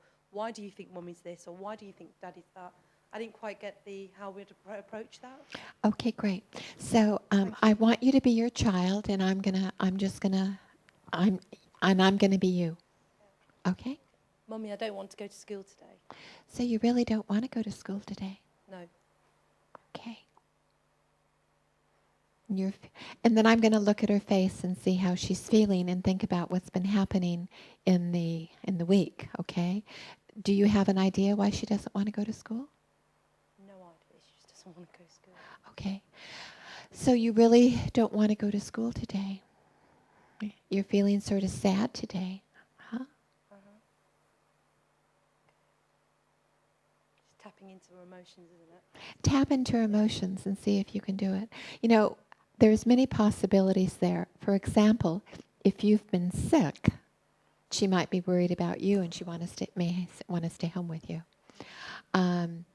She may be being bullied at school. So, you may want to find out if she has good friends at school or something like that, or what else is going on. You do need to find out what's going on. Tapping into her emotions then, isn't it? So tap into her emotions, but you can just look at her and you can say, and then you can go into another response. You can say, sometimes we don't want to do things. Like sometimes I don't always feel like going to work and it's a little bit hard. And I know sometimes you may not want to go to school because it's sometimes fun to stay home and play. But you're so smart and you have so much to offer to the world. So I want you to go to school and learn because you have such a beautiful mind. And I want you to learn, and that's important. So you need to go to school. Positive encouragement, exactly. Sure. But sometimes, if she's looking sad when she comes home, you can say, you're looking a bit sad today. And see what she says, find out if there's a bullying problem.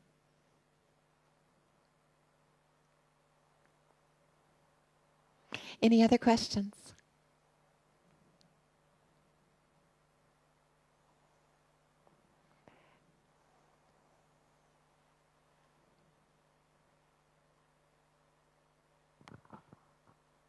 I think we all experience telling our children sometimes some things they must do or say they must not do day after day after day after day. And it's just not happening.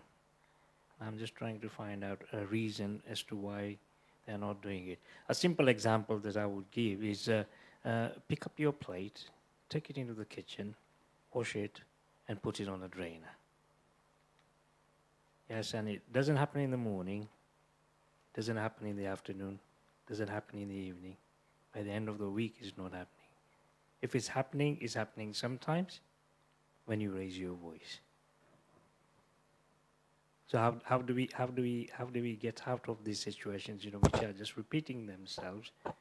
And some members of the family would probably say that you are weak when you're trying to understand, when you're trying to give the child a chance. And you find that that is the best way to deal with it, but it's not working. Yes, I think that it's, in a case like that, I think that it's useful, like if this is an ongoing pattern, and you've decided, okay, I'm going to try this mindful parenting approach, okay? And I'm going to try to notice when something's happening and deal with it right away. So and how old might the child be? Okay, 12 and 13. So I'd say, Ratunj. So Ratunj, your mom and I have been asking you to take your plate, clear your plate, and put it in the kitchen sink and wash it. And wash it after every meal. And this is really important. It's you're an important part of this family, and the family has to work together, and the family has to help each other. But all the chores that your mom and I do, and all the chores that you do, are really important. So I want you to really contribute, and I want you to really contribute. It really helps out the family, and it makes me feel that there's a lot of cooperation in the house, and I love to see that. Although I'm going to say something, okay? One thing we talked about earlier, that tone of voice and the kids don't listen. So one thing, if it's an ongoing problem, is to stop and explain. But before you do that, what you want to do is build relationship. Sometimes kids feel, to speak on the part for the children, that their parents are ignoring them a lot, okay? And that they aren't getting the attention. I recently, just last week actually, talked to about 10 children, all boys, who were who were teenagers, young teenagers. And I asked them what their parents played with them and what they liked to do with their parents. Only 2 out of the 10 said their parents spent time with them. It was very interesting. And so I remember this mother, and she came to see me, and she said, "Diane, my son is playing this rap music, and it's just driving me nuts. I don't like, the rap music in the house." And she said, "What do I do about it?" And I looked at her, and I said, "How's your relationship with your son?" And she said, "Well, I just took your parenting class a couple of months ago." And she says, "It's actually terrific right now." I said, "Okay, in that case, I'll tell you what to do." And she looked at me and she said, "Would you tell me what to do if I said that the relationship wasn't good?" I said, "No, I wouldn't tell you what to do if the relationship wasn't good. I'd tell you to work on the relationship for 3 months and then come back and ask me." Cooperation follows love. Okay? So work on the relationship for 3 weeks. Are you giving them us time?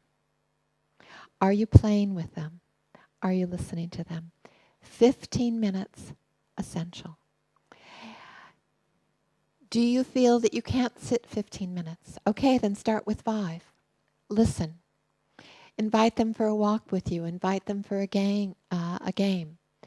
Do something. Find a good movie. Have a family night once a week. Do something. Build relationship. This is their protection. This is the relationship you're going to have, hopefully, until we die, right? Build relationship first.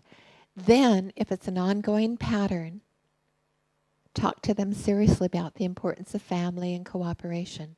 But I believe in getting children involved in chores at a very early age.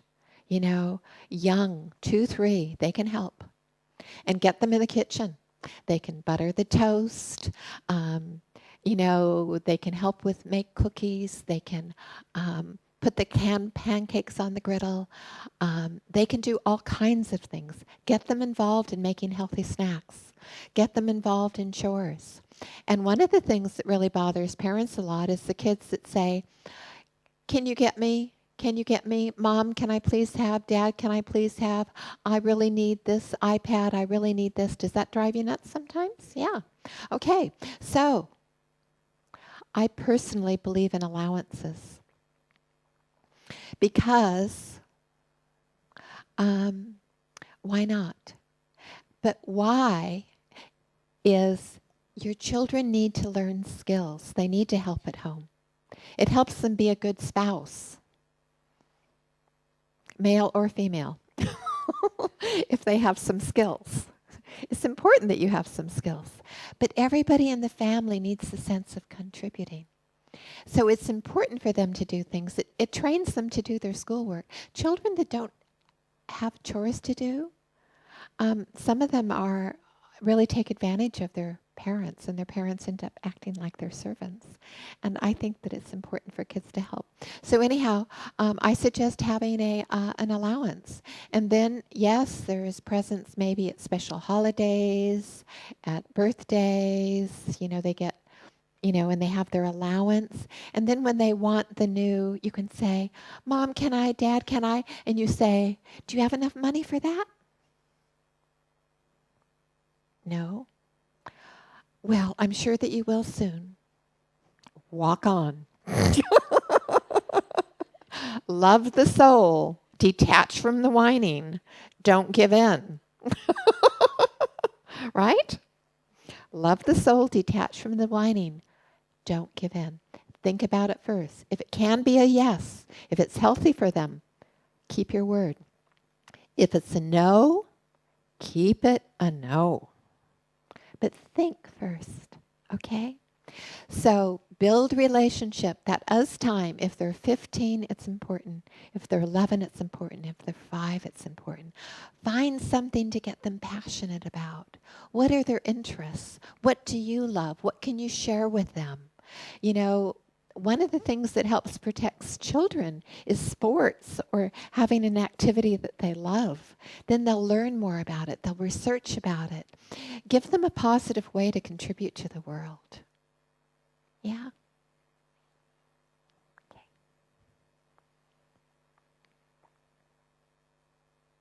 Hi, Anne. And one of the curse of the mankind, I think, is definitely a box in the house. I'm sure you would agree to that. And just on the other note, to what you said about parents not spending enough time with the kids because they're glued to the telly or their computers. In my observation, unfortunately, in quite a few Asian families especially, I wouldn't like to say generally, but whatever families I have been visiting, is the other way around. Is the kids nowadays are glued to this dehumanizing, Indian serials. I think the worst thing that has happened to, next to the box. How would I see that it's extremely difficult for parents, especially to get their teenage onwards, especially girls, off that dehumanizing, exposure. How would you suggest that the parents approach them not to be exposed to this, or do you recommend having that box in the house in the first place? Or I recommend a couple of things. One, regarding, two things. Think about creating family time. That every day there's family time. Every day there's 2, 3, or 4 hours of no screens or mobiles for the parents and the children. That you have 2 hours, let's say. How many families sit together every night and actually converse? Whatever your family time is, let's say it's 4 to 8 at night, and everybody puts their cell phone or their remote control in a basket in the living room. Even the parents don't answer their phone. Think about it. There was one school district in California, and they actually suggested to the parents that they not have their children on any media during the week. So no video games. And so this one family that I knew, the kids just had a fit for a couple of days. But what the family started to do is to have family time. And they found after a week that the children got along so much better, and the children were attending to them, and their relationship was better. They implemented it for the rest of the school year. That only on weekends did the kids get that. You know, I had children in the house years and years ago, decades ago. But I remember, you know, because I had just my partner's children. And I remember when I first got them and I told them that they could only have a half an hour of TV at night. And they were really upset about that. They said, but at home we get to watch TV all day. I said, well, you're not home. You know? That was the first and the last time I heard a complaint from them. Because we went to the beach, we played, we cooked, we did things. They had us time. I never heard a complaint. You know, so that family time is important. What they really want is love. What they really want is harmony in the home. That's the deep, deep desire of all of us, to have this harmony in our group. And how do we create that love? So I'd talk to the spouse and decide, okay, let's try it for 2 hours so that we get to at least sit down for dinner together. You know, and have, the parents are equally as bad as the kids nowadays, sorry. But, did I just say that? But, you know, I see some of them. I mean, these mothers, I see them texting and their kid is talking to them and they just say, uh-huh, uh-huh. Where's the eye contact? Where's the, oh, really? Oh, did you really like that? Oh, that's really neat. Where's that? You know? So one thing, family time. Then the second, again, have a conversation with your spouse. What kind of things do we want in our home? Humanizing or dehumanizing? Talk together. If you're not sure, watch for a couple of weeks. The effect on yourself. Observe your own effect. How are you feeling after this kind of movie? How are your kids feeling? What's happening to the vibration in the house? And, oh, I never finished my story about the mother with the rap song. So her relationship was good, so I told her what to do. I love you. I love our home. I love it because of this and that. And when I hear the rap music, it just violates. Those words just violate our home. She didn't get any further than that. He just said, okay, Mom, I won't play it anymore. That was it. Because the relationship was good. So look at the effect that it's having, these things on your kids and yourself. Make a decision with your partner, and then talk to the kids. Make sure you have the us time. Make sure you have the play time. Make sure you have some family time first. And then say, you guys, I want us to try an experiment where I've been really thinking about what's been happening in the world, and I'm seeing how wars are increasing, and I'm really concerned. And I really want our family to be part of creating a positive world. And I think we're going to be able to do that if we really choose more carefully what we're watching and seeing and what we put in our minds. So what about we try an experiment for a couple of months, you know? And then you consciously choose some films and then discuss it afterwards with your children and see how it goes. Now, if you have older teenagers, like if they're 17, 18, and they decide to, you know, they watch video games or films that you don't think are appropriate, and they do that with their friends, you know, don't try to control that part of it. I do feel we need controls over drugs very, very much, and we need to know where our kids are. But if they're seeing a negative movie, I'm going to choose my battles, so I'm not going to choose a battle over a film. Okay, but with that, I would just, not shame them. So you saw that film. What did you think about it? You know, what do you think? So what do you think was the main value in there? Oh, there was a protagonist. Okay, what value did he have? What did you learn from the film? Like, it's very interesting what's happening with the games the books and films the children are watching. Have all of you heard of the Hunger Games? Okay. And probably every 11-year-old in America and England has read the book or watched the games, right? So when, I have this group of 13 and 14-year-olds I see frequently. When I found out they were reading it, guess what I did? I went to the store, got the books, and read them. I wanted to know why they were interested. And then we had a discussion about the values and what they thought Candace was really interested in, what they were concerned about. And then we could go on into what they really wanted to create. Okay? Because if you don't have that part of the conversation, you don't know where the mind can go. So it's very interesting to keep the lines of communication by giving them respect and honoring their opinions and having enough faith in them to know that your love and your peace and your values and your example are helping them and will keep them safe. Okay? So the balance, nurture with love and wisdom, yourself and the kids. Discipline with peace and respect. Walk your talk. Always know you are absolutely your child's greatest treasure. You are their greatest protector, and you are the hope for the world.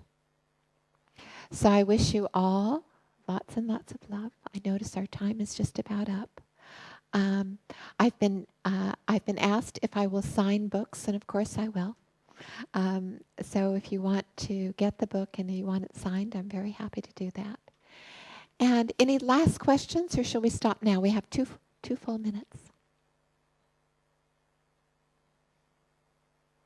Well, I've enjoyed you all. I've enjoyed watching your faces. And I wish you well. And thank you for coming.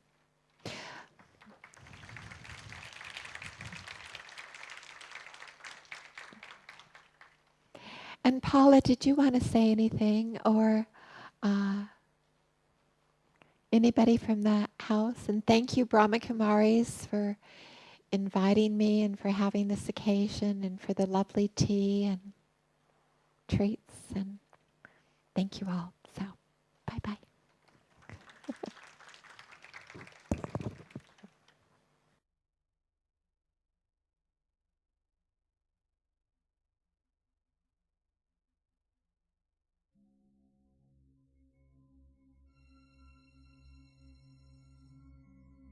Yeah, I think so. Okay, great. Okay.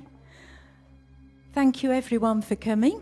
I'd like to thank Diane, of course, for giving us this wonderful afternoon and many, many insights. It seems to me that time, respect and love are the greatest assets that we have, whether we're parents or any childcare situation. That's the most valuable thing that we can give to them.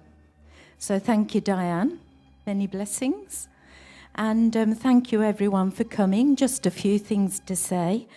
Diane's book is on sale downstairs, but we do have limited copies. However, a stand has been set up with all the books that Diane's been involved with. And if you'd like to purchase anything, Diane's going to be available for book signing. So, is that okay? You're on the way. And we've got some future events leaflets hot off the press that the ushers are going to give out. And also Mike George is doing a programme next week, so the leaflet's available for that. The bookshop's open, yeah. And the ushers will collect your pens if you used any pens. And that's about it, just to say thank you for coming and see you again soon. Bye.